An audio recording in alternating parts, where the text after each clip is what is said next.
Once upon a time, in a lush forest, there lived a clever bat and a group of mischievous weasels. The bat was known for his wit, while the weasels were notorious for their cunning ways. One day, as the bat was perched on a tree branch, he lost his balance and accidentally fell to the ground. Upon witnessing the fall, one of the weasels saw an opportunity for a delicious meal and pounced on the bat. The bat, fearing for his life, quickly pleaded, "Please let me go. I am not a bird. I am a mouse, and I have a family waiting for me." The weasel, who despised birds, paused for a moment, examining the bat closely. You do have ears like a mouse," he said, seemingly convinced by the bat's words. "I suppose you're not a bird after all. I apologize for the mistake."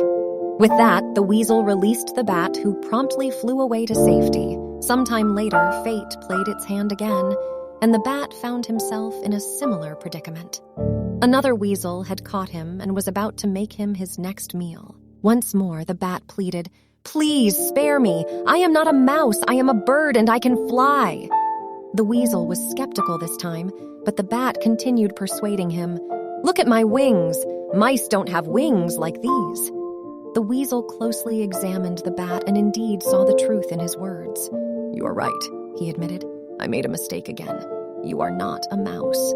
And so the weasel let the bat go, who escaped once more. The bat, now free from danger, realized the power of using his wit to outsmart his adversaries.